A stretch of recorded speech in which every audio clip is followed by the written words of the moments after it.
YouTube says it will fight extremist content by censoring controversial videos. Who are they teaming up with to oversee this new program? Must be someone non-partisan, trustworthy, credible. A group that clearly knows the difference between free speech and violent hate speech, right? It's the Anti-Defamation League, the ADL. Oh, shit. But wait, I mean, surely YouTube wouldn't just hand power to those who would easily abuse it. This is a serious organisation. The ADL's bar for hate speech must be pretty high, right? I mean, what is it? Advocating for genocide, calling for violence against Jews? Oh, they literally think a cartoon frog is hate speech. That's how low the bar is. The ADL put the grandson of a survivor of the Nazi occupation on a list alongside actual neo-Nazis and white supremacists, simply because he's a conservative. They also listed a bunch of other conservatives next to actual neo-Nazis. Oh, but they're the impartial, rational, neutral outfit that's now going to thought police YouTube. They're not partisan at all. So a group whose entire existence and millions of dollars in funding every year relies on fanning hysteria over hate speech is now being given the power by YouTube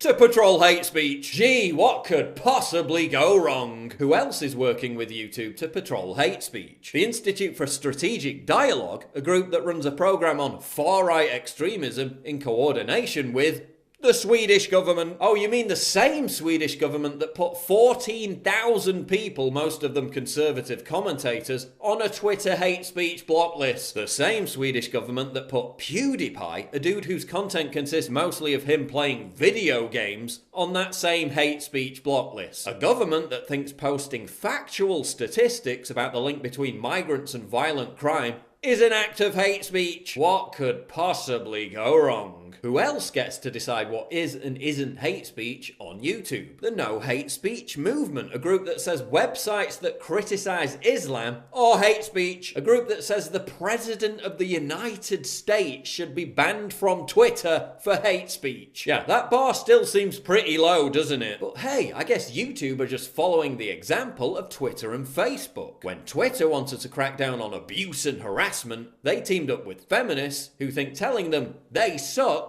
is abuse and harassment. Everything is sexist, everything is racist, everything is homophobic. When Facebook wanted to crack down on fake news, they teamed up with Snopes, the credible, independent outlet that isn't left of Stalin and doesn't embezzle money to spend on luxury vacations and prostitutes. Oh, but don't worry, because YouTube says they're not going to censor controversial videos. They're just going to hide them, make sure they can't appear in the recommended bar, be liked or commented on, but they're not censoring them, honest. Let's get real. In the context of politics, the right has completely taken over YouTube. Even Vice.com had to admit it. The adpocalypse was only the beginning. Unless we bitch and moan about this over and over again, this is the start of the purge. And even if you're not a conservative, you should still be alarmed. They're going after anyone who isn't advertiser friendly, which is basically anyone outside the limits of the narrow consensus of opinion that they subjectively define. Maybe we have allies within the company that can put a stop to this. But unless we fight back, this is the beginning of the end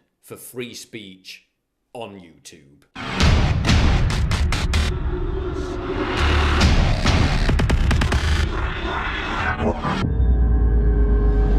What could be more triggering to libtards than my face and this slogan? Get your new premium quality "Conservatism is the new counterculture" t-shirt right now at InfoWarsStore.com and let the butthurt commence.